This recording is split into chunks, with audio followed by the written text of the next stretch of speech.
रिमझिम का गुस्सा उस दिन अपने चरम पर था। वह हमेशा शांत, सहनशील और सबकी परवाह करने वाली लड़की रही थी, लेकिन उस दिन हालात ऐसे बन गए कि उसने अपने आप पर से नियंत्रण खो दिया।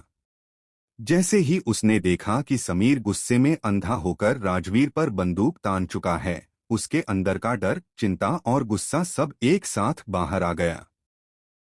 बिना एक पल गवाए वह तेजी से आगे बढ़ी और समीर के गाल पर जोरदार थप्पड़ जड़ दिया। उस थप्पड़ की आवाज पूरे कमरे में गूंज उठी और वहां मौजूद हर व्यक्ति सन्न रह गया। रिमझिम की आंखों में आंसू थे, लेकिन उन आंसुओं के पीछे एक गहरी पीड़ा और गुस्सा साफ दिखाई दे रहा था। वह कांपती हुई आवाज में बोली, तुम्हें हो क्या गया है समीर? तुम राजवीर को गोली मारने जा रहे थे। अगर उसे कुछ हो जाता तो? उसके शब्दों में सिर्फ आरोप नहीं था, बल्कि डर भी था। उस इंसान को खो देने का डर जिसे वह दिल से चाहती थी, और उस परिवार के टूट जाने का डर जिसे उसने अपने दिल से अपनाया था।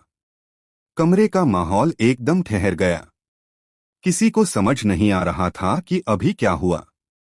समीर भी कुछ पलों के लिए चुप रह गया।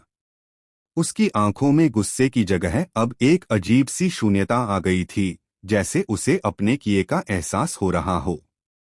उसके हाथ अब भी कांप रहे थे और बंदूक अभी भी उसके हाथ में थी, लेकिन उसका इरादा डगमगा चुका था। अमायरा, जो थोड़ी दूर खड़ी यह सब देख रही थी, पूरी तरह से स्तब्ध थी।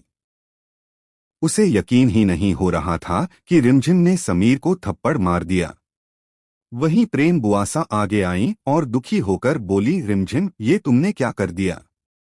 गलती समीर की है, लेकिन इसका मतलब यह नहीं कि तुम उसे थप्पड़ मारो। उनकी आवाज में नाराजगी के साथ साथ दर्द भी था।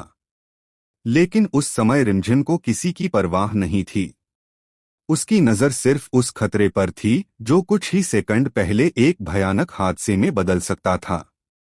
समीर की आंखों में जो खून उतर आया था, उसके हाथों की तनी हुई नसें और बंदूक का सीधा निशाना, यह सब किसी भी पल एक त्रासदी को जन्म दे सकता था। दरअसल जब समीर ने राजवीर पर बंदूक तानी थी, तब स्थिति बेहद खतरनाक हो चुकी थी। ऐसा लग रहा था कि अब